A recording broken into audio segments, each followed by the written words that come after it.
Hace un tiempo leía un artículo en el que se mencionaban algunas estrategias para afrontar el primer día de trabajo, para salir airoso de ese primer día. Y entre esos consejos se encontraban los siguientes que os menciono a continuación. Descansa bien el día anterior. Sé puntual. No llegues tarde. Presta atención a lo que hacen los demás. Sé amable con tus compañeros. No tengas prisa por salir. Relájate y disfruta. Bueno, yo creo que no le vamos a dar el premio Pulitzer a quien redactó este artículo, ¿verdad? Y sin desmerecer a las madres, a todas las madres, eso es algo que nuestra propia madre nos podría decir antes de salir de casa, ¿verdad? Y no por ello se ha granjeado un espacio para rellenar con sus artículos. Responde al sentido común. Lo que está claro es que si se trata del primer día de trabajo, el primer día de universidad, de instituto, no importa, uno no quiere meter la pata. Mejor pasar desapercibido, sobre todo si no conoces a nadie de los que allí te vas a encontrar. Uno no quiere hacer ruido, uno no quiere ser el centro de atención, y aunque muchos hemos soñado que el primer día, subiendo las escaleras, nos resbalábamos y nos caíamos, lo que queremos una vez en el lugar es entrar por la puerta, sentarnos donde nos corresponda y continuar con el día. En el texto que tenemos hoy por delante, nos acercamos, si pudiéramos decirlo así, al primer día en la oficina del Señor Jesucristo. Es el inicio de su ministerio. Es el momento en el que Jesús se va a dar a conocer. El momento en el que Jesús se va a presentar en sociedad. Pero lo va a hacer de una forma poco habitual. De hecho, más bien nada habitual. Empezando porque lo primero que hace es llevar la contraria al que, dicho coloquialmente, corta el bacalao en aquel lugar. Y se va a convertir pronto, muy pronto, en el centro de atención con un despliegue que en los textos bíblicos no se conocía desde los tiempos de Moisés. Cientos y cientos y cientos de años atrás. En este pasaje que tenemos por delante, Jesús se va a presentar en sociedad y lo hace para que le conozcamos tal y como Él es. Y por un lado, sus intenciones quedarán al descubierto, pero por otro lado, su identidad quedará al descubierto también. Os invito a abrir vuestras Biblias al capítulo 3 del Evangelio de Mateo. Mateo 3, y vamos a comenzar nuestra lectura en el versículo 13. Mateo 3, 13. Dice así la palabra de Dios. Entonces Jesús llegó de Galilea al Jordán, a donde estaba Juan, para ser bautizado por él. Pero Juan trató de impedírselo, diciendo: yo necesito ser bautizado por ti, ¿y tú vienes a mí? Y respondiendo Jesús le dijo: permítelo ahora, porque es conveniente que cumplamos así toda justicia. Entonces Juan se lo permitió. Después de ser bautizado, Jesús salió del agua inmediatamente. Y he aquí los cielos se abrieron, y él vio al Espíritu de Dios que descendía como una paloma y venía sobre él. Y he aquí, se oyó una voz de los cielos que decía: este es mi Hijo amado, en quien me he complacido. Yo creo que todos los que estamos aquí sabemos que el Nuevo Testamento incluye 4 evangelios distintos: Mateo, Marcos, Lucas y Juan. 4 aproximaciones a la vida de Jesús. Todos ellos están centrados en la persona y en las obras de Jesús, pero cada uno de ellos está dirigido a un grupo concreto de destinatarios. Por eso es que cada uno de ellos va a enfatizar algunos aspectos particulares de la persona y la obra de Jesús. Y sin embargo, resulta muy interesante que todos ellos, los 4, han entendido que este episodio es importante y lo van a incluir, Los 4 nos van a hablar de Juan el Bautista y los 4 nos van a hablar de este encuentro de Jesús con Juan el Bautista. Los 4 nos van a hablar de la ocupación de Juan el Bautizador y también de la labor de Juan el precursor de uno que es mayor que él, el precursor de uno que viene después que él, el precursor de uno que tiene que decir mucho más que él. Y lo que va a suceder aquí es realmente importante. De hecho, el apóstol Pedro, años más tarde, en el primer capítulo del libro de los Hechos, va a comenzar precisamente por este momento, con el bautismo de Jesús. El ministerio de Jesús, dice Pedro, comenzó exactamente aquí. Y cuando leemos este pasaje nos damos cuenta de que lo que tenemos delante no es otra cosa que la presentación pública de ese Jesús que hasta ahora solamente ha coincidido con algunas personas. ¿Va a ser Juan, el profeta autorizado, el que lo introduzca al gran público? Pero lo que es todavía más importante, va a ser Dios mismo el que lo introduzca ante el gran público. Así que comencemos por el principio. Y lo primero que nos encontramos en este pasaje podríamos llamarlo, o decirlo de esta manera, sus intenciones quedan al descubierto.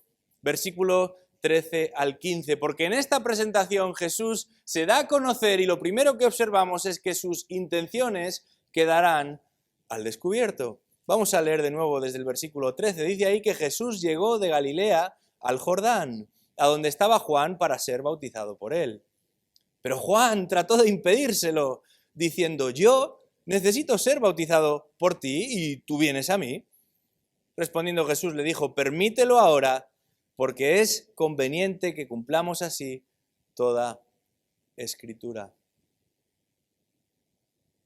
Además de apoyar a Juan presentándose allí en el lugar donde él está, por medio del bautismo, Jesús va a mostrar cuáles son sus intenciones para con los pecadores.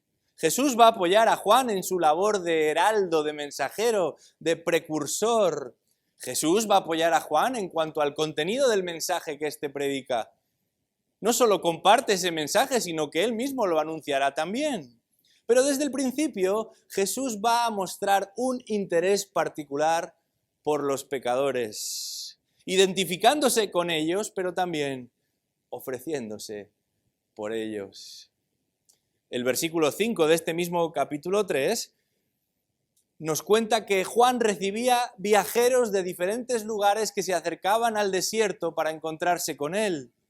La mayoría llegaban desde Judea, desde Jerusalén y los territorios cercanos al río Jordán, que es donde él estaba. De manera que sí, tenían que recorrer cierta distancia, pero fijaos, el versículo 13, el primero que hemos leído, nos indica que Jesús no llegaba de ese área, sino de Galilea. Y hay otro evangelista que específicamente nos dice, de Nazaret de Galilea, el lugar donde había vivido. Algunos de los que luego serían discípulos de Jesús también llegaron para encontrarse con Juan desde ese mismo lugar, desde Galilea. Y aunque no sabemos el lugar exacto en el que Juan está junto al río bautizando a los que allí se acercan, sí sabemos que aproximadamente hay algo más de 100 kilómetros entre Galilea y Nazaret en particular, y esa zona del río. En una época en la que viajar no resultaba sencillo ni barato, eso nos muestra la expectación con la que las personas acudían a encontrarse con Juan en medio del desierto.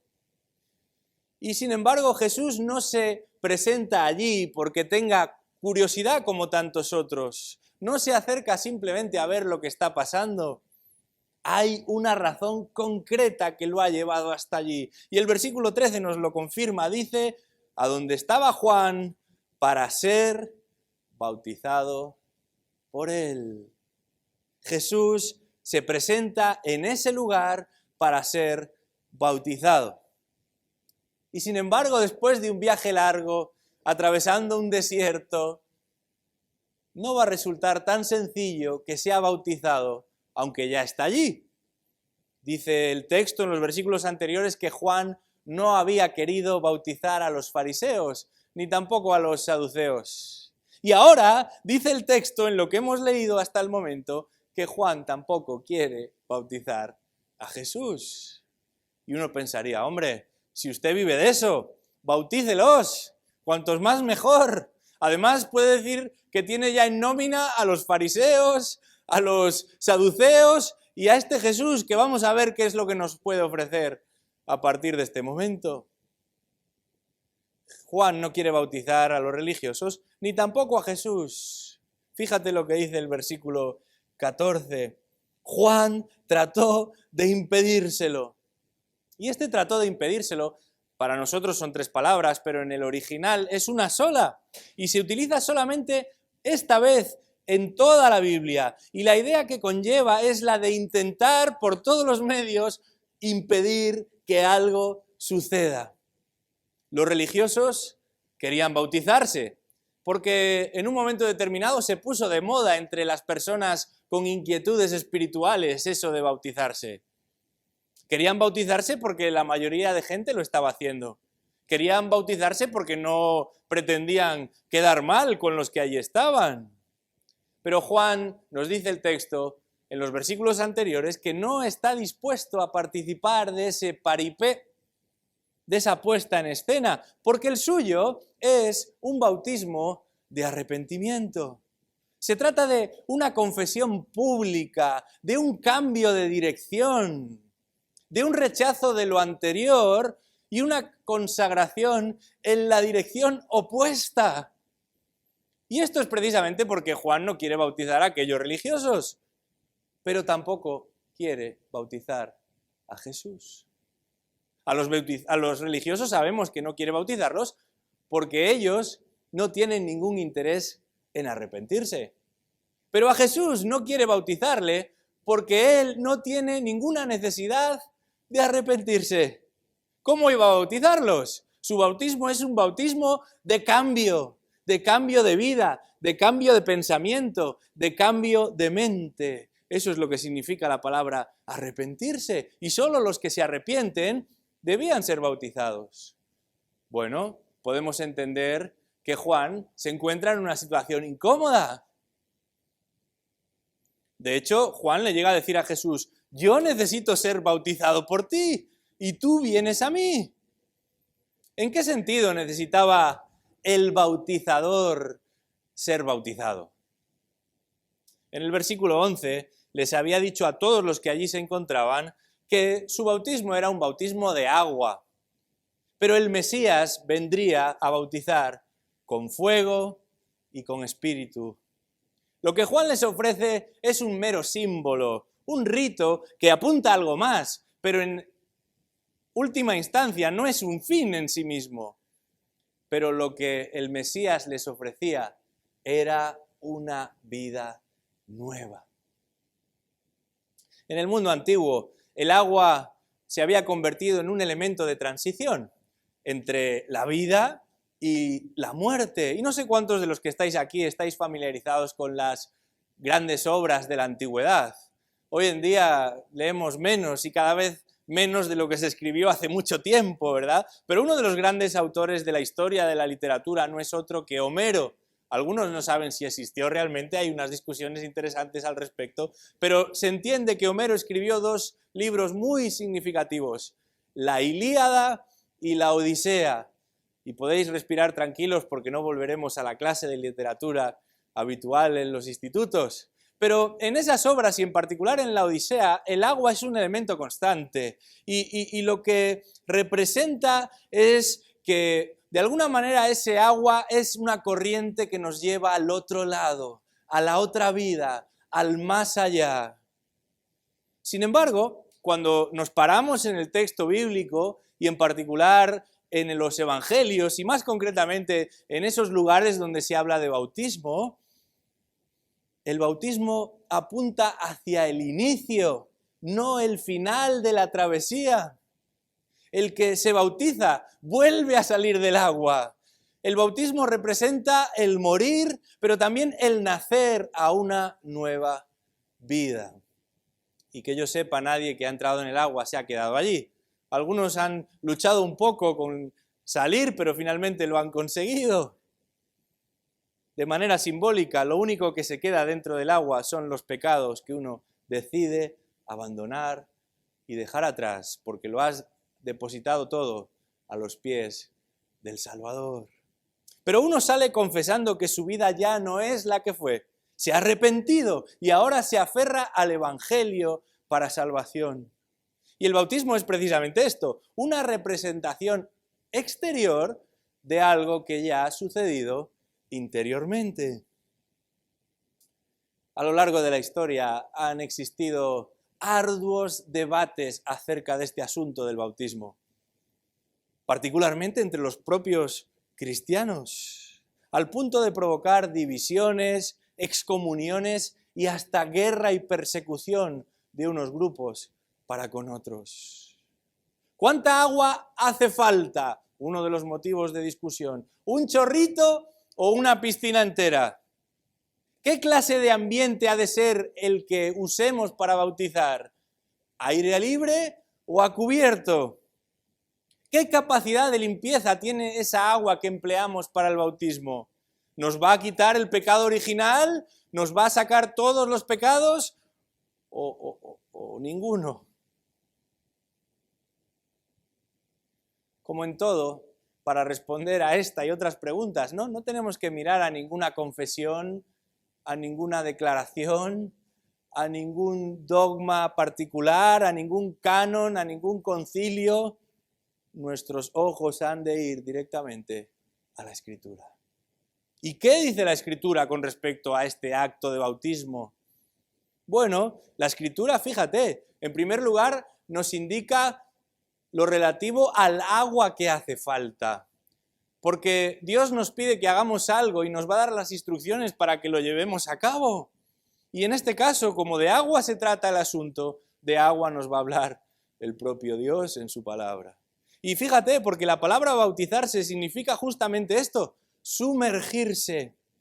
Y no sería hasta la Edad Media, con las diferentes traducciones, que habría esa primera confusión en cuanto a si es solamente necesario recibir algo de agua o realmente sumergirse completamente. Y fíjate, el texto mismo nos da ejemplo de esto. Se encuentran en un lugar en el que se concentra la cantidad de agua suficiente como para entrar y después salir.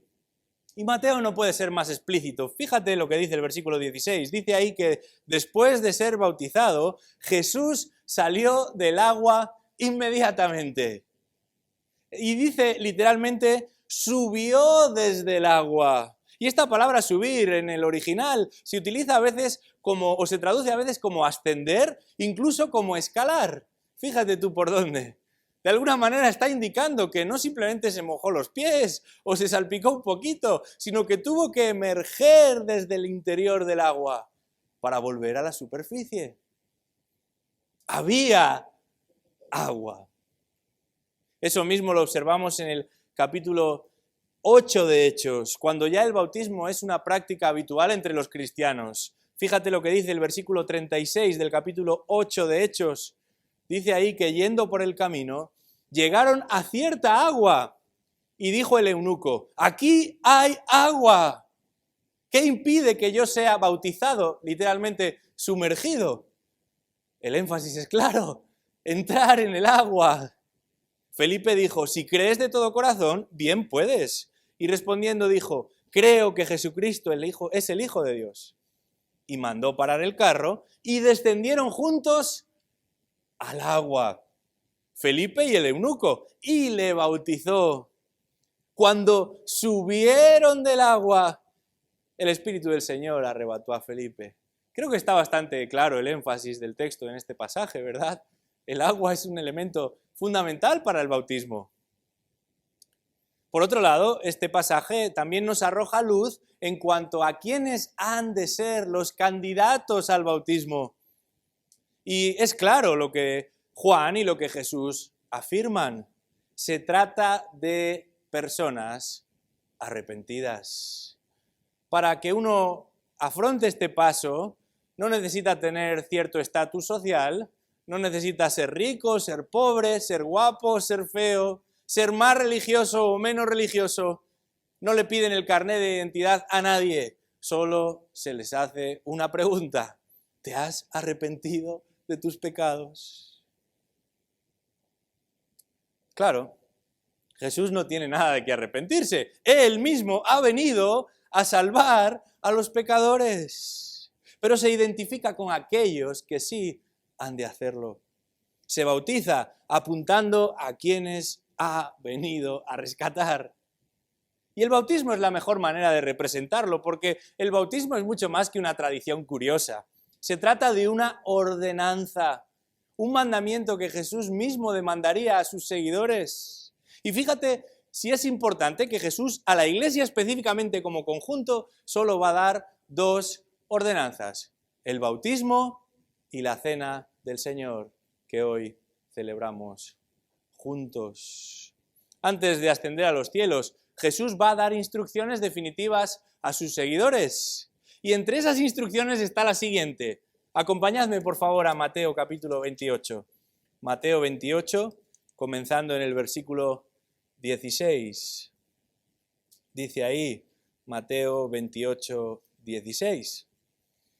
Los 11 discípulos se fueron a Galilea, al monte que Jesús les había señalado. Cuando le vieron, le adoraron, mas algunos dudaron. Y el versículo 18 dice: acercándose Jesús les habló diciendo: toda autoridad me ha sido dada en el cielo y en la tierra. Id pues y haced discípulos de todas las naciones, bautizándolos en el nombre del Padre y del Hijo y del Espíritu Santo, enseñándoles a guardar todo lo que os he mandado. Y aquí yo estoy con vosotros todos los días hasta el fin del mundo. Jesús dice: lo primero que tenéis que hacer cuando prediquéis el Evangelio, antes de pensar en reuniros y de llevar a cabo cualquier otra actividad, es bautizar a los que han creído. El bautismo es un paso ineludible para el creyente, pero solo para el que realmente lo es. Por eso nosotros no bautizamos a niños. Y es que, volviendo a nuestro pasaje, notamos algo muy importante. Jesús actúa voluntariamente. No va a ser su madre María ni José quienes le lleven a ese lugar.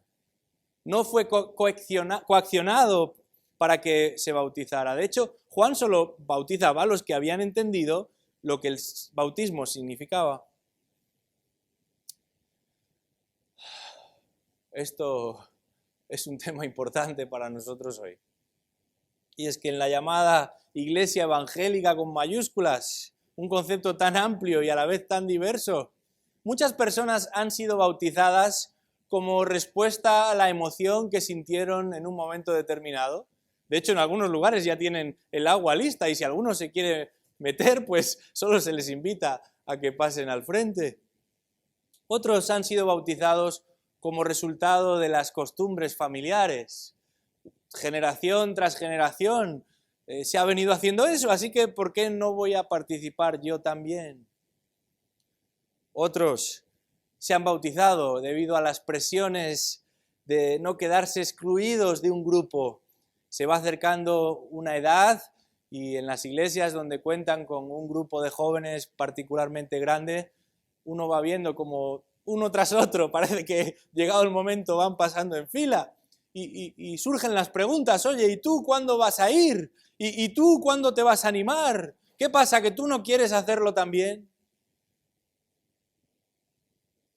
Bueno, esto sucede en la época de libertad que vivimos hoy, ¿verdad? En otros momentos de la historia, casi todo el tiempo a lo largo de la historia, estar bautizado significaba pertenecer a un grupo perseguido y represaliado. Así que no hacía falta hacer mucha clase de bautismo, porque el que se bautizaba lo quería hacer verdaderamente, lo había entendido, estaba dispuesto incluso a perder la vida, simplemente por ser obediente al mandato del Señor. Tristemente, para no pocas personas, el día de su bautismo ha quedado como una anécdota. Algunos ya no recuerdan ni la fecha, pero nada cambió. Han seguido siendo las mismas personas desde entonces. Quizás ese día marcó el final de un camino de búsqueda, Pero el bautismo cristiano pretende ser mucho más. Justamente lo contrario, no es una meta en sí mismo, sino el inicio de un camino que nos proponemos recorrer, ahora sí, aferrados a Cristo nuestro Salvador. Un camino que no recorreremos solos, sino acompañados también por otros que, como nosotros, han observado su condición y se han colocado a los pies de aquella cruz.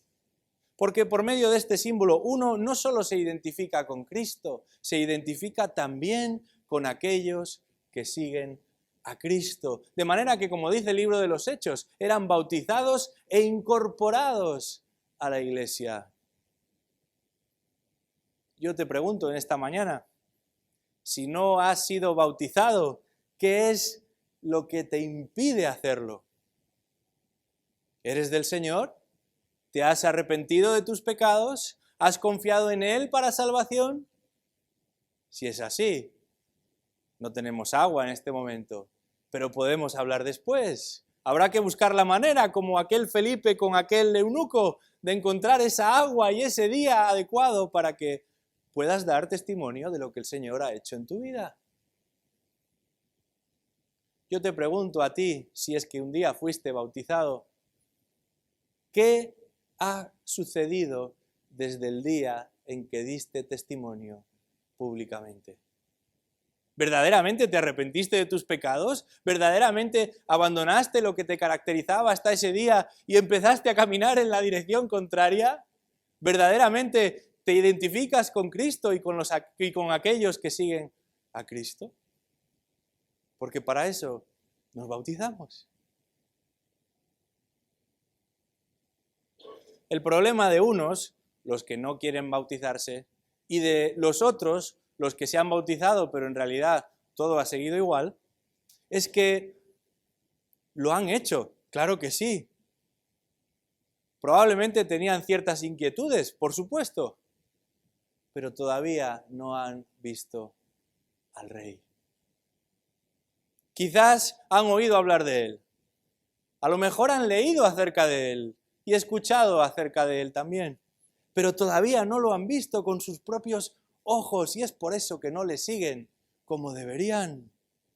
Y eso nos lleva al siguiente elemento que este texto nos presenta, y es que no solamente sus intenciones quedan al descubierto, los versículos 16 y 17 nos muestran que su identidad queda al descubierto. Vamos a leer de nuevo el versículo 16. Dice, después de ser bautizado, Jesús salió del agua inmediatamente. Y he aquí los cielos se abrieron y vio al Espíritu de Dios que descendía como una paloma y venía sobre él. Bueno, este es un pasaje de los llamados épicos en la Escritura. Jesús acaba de ser bautizado. Está a punto de comenzar su ministerio aquí en la tierra.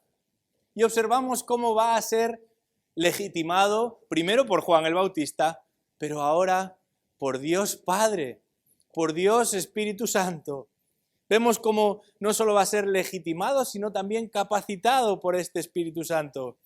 Y en este versículo se va a confirmar la divinidad de Jesús y también su rol como Salvador. Dice el versículo 17, se oyó una voz de los cielos que decía, este es mi Hijo amado en quien me he complacido. Padre, Hijo y Espíritu Santo, los tres en una misma escena, las tres personas de la Trinidad juntas en un mismo lugar y espacio, desplegando un plan de salvación preparado antes de la fundación del mundo. El versículo 16 nos presenta una imagen verdaderamente significativa. El texto no nos dice si los que estaban allí vieron o no aquella paloma, pero sí que nos dice que Jesús vio al Espíritu de Dios que descendía como una paloma y venía sobre él. Esto nos habla de lo que en el Antiguo Testamento se llevaba a cabo, pero no de una manera tan esplendorosa, No había ni palomas, ni visiones celestiales. Profetas, sacerdotes y reyes. 3 instancias fundamentales para la cultura del Antiguo Testamento. Y los 3 tenían que ser autorizados antes de comenzar su misión, su labor, su trabajo. Y lo hacían por medio de una unción, normalmente con aceite. Al sacerdote se le ungía, al profeta se le ungía y al rey se le ungía, de manera que todo el mundo supiese que ellos tenían la autoridad de llevar a cabo la labor encomendada. De alguna manera, hasta ese momento solo eran candidatos, pero cuando reciben esa unción, ese ungir con aceite, se convierten oficialmente en las personas que tienen que llevar a cabo esas labores. Y en este caso va a ser Dios mismo, por medio de su Espíritu, el que confirma y capacita a Jesús para que precisamente lleve a cabo estas labores. Y es que a lo largo del Evangelio veremos que Jesús se presenta a sí mismo como un profeta, aquel que ha venido a revelar a Dios. Y dice la Escritura que no solamente con sus palabras, con sus instrucciones, sino que Él, el Hijo de Dios, es el que da visión al que es invisible. El Hijo, dice la Escritura, le ha dado a conocer. A Dios nadie lo ha visto ni lo verá jamás, pero el Hijo lo ha dado a conocer. No solo es profeta, dice la Escritura que también Jesús va a ser sacerdote porque va a ejercer un rol fundamental como mediador entre Dios y los hombres. Dice el apóstol Pedro que hay un solo mediador entre Dios y los hombres, Jesucristo, hombre. Y finalmente, la palabra de Dios y particularmente el Evangelio de Mateo nos enseñan que Jesús es el legítimo rey, aquel que ha venido a gobernar y que un día gobernará no solamente a los israelitas, sino a todo ser viviente. El versículo 17 no se queda atrás en ese despliegue tremendo que el Evangelio nos ofrece aquí. Dice ahí que una voz desde el cielo diciendo: este es mi Hijo amado, en quien me complazco, en quien me deleito, en quien encuentro satisfacción.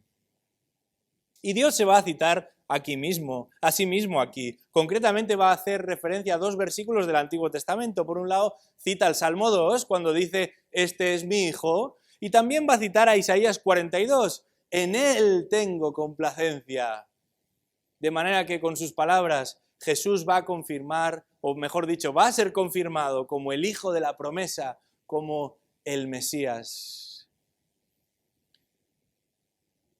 Citando el Salmo 42, Martín Lutero, conocido por tantas cosas, pero también por haber escrito numerosos himnos, escribió una canción que la mayoría de nosotros ha escuchado o incluso cantado alguna vez. Lleva por título Castillo Fuerte. Y en ese texto, en esa letra de ese himno tan conocido, Martín Lutero dice de Jesús: de Dios el escogido. Es cierto, la Biblia nos enseña que Israel fue escogido por Dios, pero Moisés se encarga de recordarles en el capítulo 7 de Deuteronomio que el Señor no puso su amor en ellos, ni los escogió por ser más numerosos que los otros pueblos, sino porque precisamente eran el más pequeño de todos los pueblos. Y la idea de pequeño es la de insignificante, la de imperceptible. No eran nada y sin embargo Dios puso su vista en ellos, aún antes de que existieran como nación, cuando ese Abraham no tenía ni la posibilidad de tener hijos. Sí, es cierto, la palabra de Dios nos enseña que la Iglesia de Cristo ha sido escogida también por Dios. Los creyentes han sido escogidos por Dios y no precisamente por sus virtudes, sino precisamente por sus defectos. Por eso Pablo escribe a los Corintios y les recuerda: Dios ha escogido lo necio del mundo para avergonzar a los sabios. Y Dios ha escogido lo débil del mundo para avergonzar a lo que es fuerte. Y lo vil y lo despreciado del mundo ha escogido Dios, lo que no es, para anular a lo que es. Y si en algún momento te sientes fuerte y te crees algo, vuelve a leer estos versículos, porque el apóstol parece que coge un guante y empieza a golpear caras sin ningún tipo de pudor. Lo necio, lo vergonzoso, lo débil, lo vil, lo despreciado, lo que no es. Y sin embargo, en Cristo encontramos todo lo que nada más y nadie más puede ofrecer.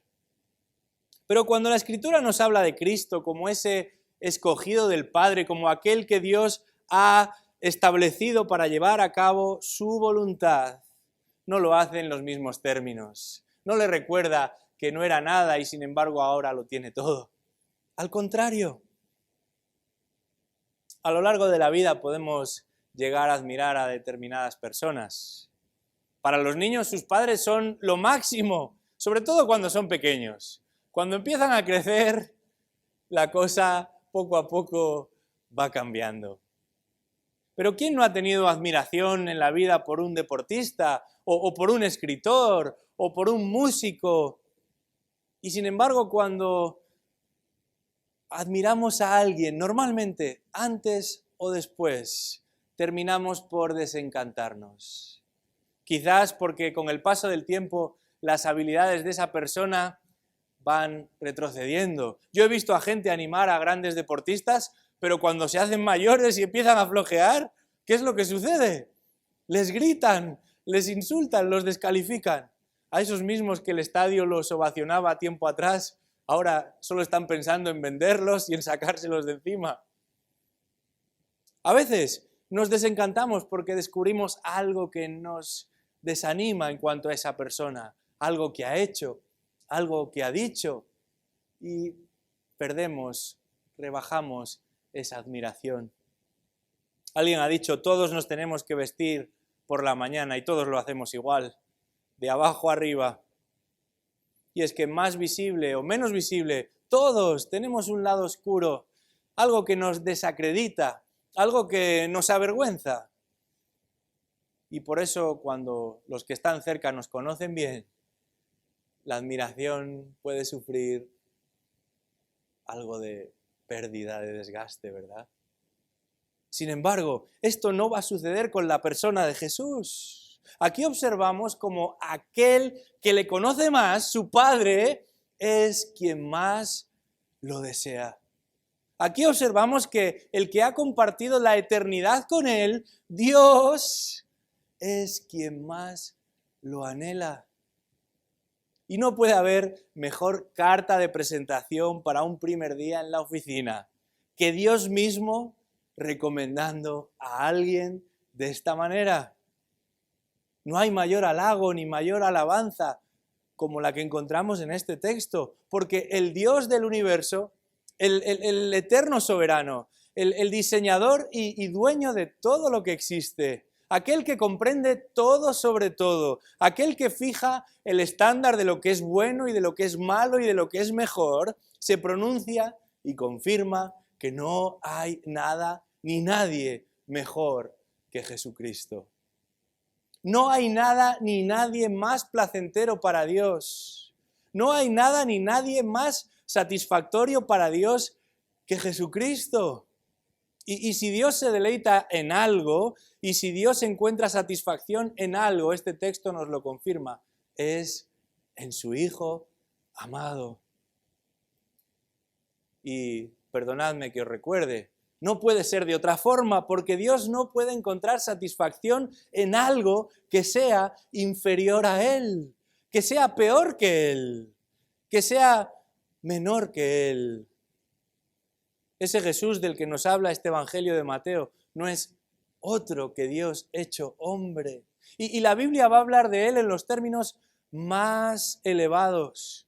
La Biblia nos enseña que Jesús es el admirable y el santo, el camino, la verdad, la vida, el autor y el consumador de la fe, el deseado de las naciones, el Rey de reyes, el Maestro con mayúsculas, el siervo sufriente, el resucitado, el Señor de la gloria, el Cordero de Dios, el Consolador, el Esposo, el Mediador, la piedra del ángulo, el abogado y el juez legislador, la estrella resplandeciente de la mañana, el Cristo, el Mesías. Pero lo más maravilloso que encontramos en este pasaje es que Dios no solamente nos muestra lo que le produce mayor satisfacción, no solamente lo exhibe como si de un trofeo se tratase, sino que lo comparte, nos lo da, nos lo envía. Dios nos da lo que más le satisface. Es a ese Hijo amado a quien envía para que el mundo sea salvo por Él. Es a ese Hijo amado a quien entrega para hacer de nosotros hijos de ira como todos los demás. Hijos y amados del Padre también.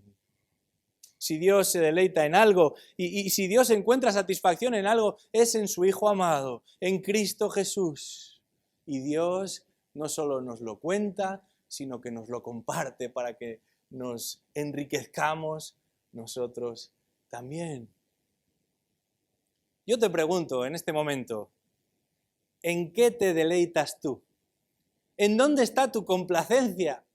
¿Qué es lo que te satisface en este día, en esta semana, en esta vida? Si pudieras elegir lugar, destino y lo que sea, ¿dónde estarías en este momento? Todos los que estamos aquí tenemos deseos y fácilmente podemos llegar a convertir a esos deseos, a esos anhelos en el centro de nuestra devoción. La salud, la familia, el trabajo, el ocio, los amigos, los bienes materiales, pasarlo bien. Pero hay otras realidades que pueden ser también fuente de satisfacción y de anhelo y que aparentemente pueden resultar más espirituales. El ministerio con el que estoy involucrado, los dones, las actividades en las que participo, mis expectativas de lo que es la vida cristiana, la iglesia de la que he sido parte o de la que soy parte. Y hoy, en este lugar, no sabemos por cuánto tiempo, pero comenzamos una nueva etapa como congregación. Y sin embargo, no importa el lugar en el que nos encontremos. Si algo llegamos a ser a los ojos de Dios, si algo aspiramos a ser, es una iglesia entusiasmada con su Señor. Y no con otras cosas, por muy legítimas que sean. Todo lo demás a veces es importante, pero siempre será secundario. Y es que para eso existimos y nos movemos.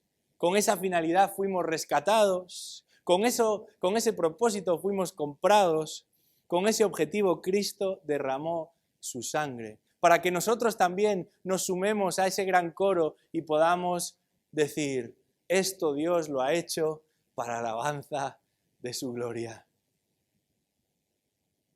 Finalmente, la gloria del creyente no está en su conocimiento, ni en sus buenas obras, ni en su fe, ni siquiera en lo puro de su doctrina, sino en Cristo mismo. En Él y solamente en Él nos gloriaremos.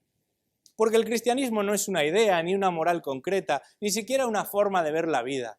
El cristianismo es Cristo. Como bien ha dicho el hermano, el doctor Carballosa, Cristo es el centro y el círculo de la circunferencia. Él lo es todo. ¿Y qué podemos hacer nosotros?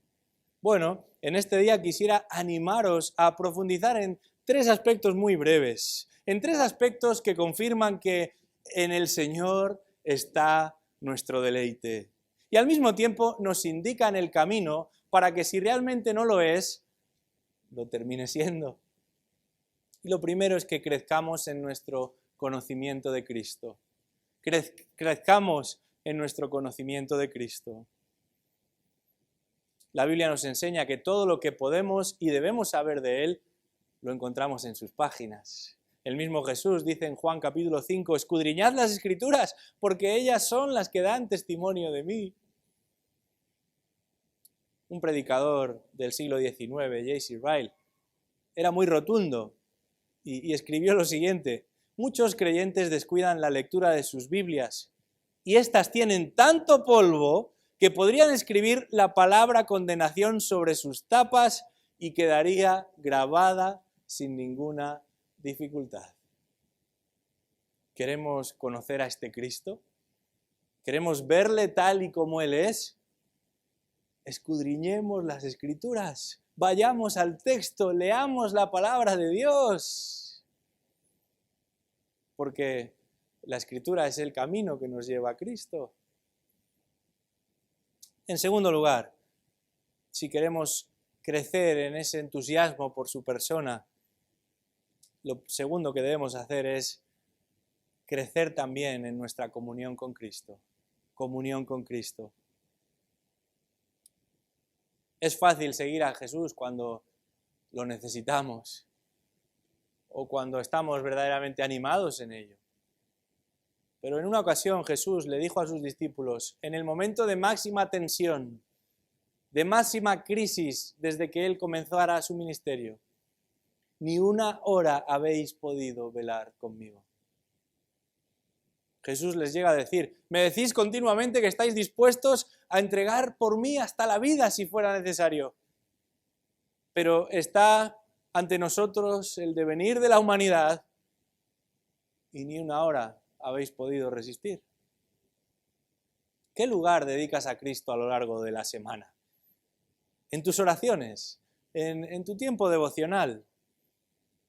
Y sin embargo, crecer en comunión con Cristo es también crecer en comunión con el cuerpo de Cristo, con su iglesia, porque es a través de ella y de forma muy palpable, muy cuantificable, que podemos animarnos los unos a los otros a crecer en esa comunión con el Señor.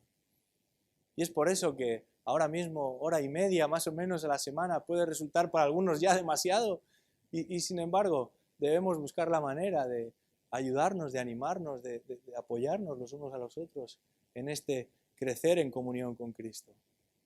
Y en tercer lugar, y algo fundamental, debemos crecer en conformidad con Cristo. Uno de los primeros textos que estudiamos como congregación estaba en Efesios capítulo 4. Y allí en el versículo 13 nos dice Pablo, hasta que todos lleguemos a la unidad de la fe y del conocimiento pleno del Hijo de Dios, a la condición de un hombre maduro, a la medida de la estatura de la plenitud de Cristo. Esto es algo que hemos sido llamados a hacer, no solamente algunos de nosotros, sino todos nosotros. Por medio, dice en la segunda carta a los Corintios, contemplando como en un espejo la gloria del Señor, estamos siendo transformados en la misma imagen de gloria, en gloria como por el Señor. Y esto es lo que Dios se ha propuesto hacer en cada uno de sus hijos. No solamente nos ha dado al suyo, sino que quiere que todos sus redimidos, sin excepción, sean conformados a su imagen. Vaya primer día de trabajo de Jesús. Suficiente como para cambiar el destino de tu vida para siempre. Y una vez que sabes de sus intenciones y conoces cuál es su identidad, yo te pregunto, ¿mirarás hacia otro lado? ¿Te atreverás a dejarlo pasar? Vamos a orar. Señor, te damos las gracias en este día por tu palabra y por este Jesús al que necesitamos tanto. Te pedimos que nos ayudes a acercarnos a Él, a buscar en Él respuestas para las preguntas que nos inquietan, a buscar en Él la ayuda que Él ha prometido dar y sobre todo a perseverar en Él, aun en medio de la adversidad, de la confusión, de las dudas o de la apatía. Te damos las gracias por esta mesa, porque después de aquel primer día vinieron muchos más. y Jesús llevó a cabo la obra que le había traído a este mundo. No solamente murió, sino que dice la Escritura, resucitó al tercer día. Y es por eso que nos encontramos en este lugar, agradecidos y expectantes ante lo que Él puede hacer en medio de nosotros. En el nombre de Jesús. Amén.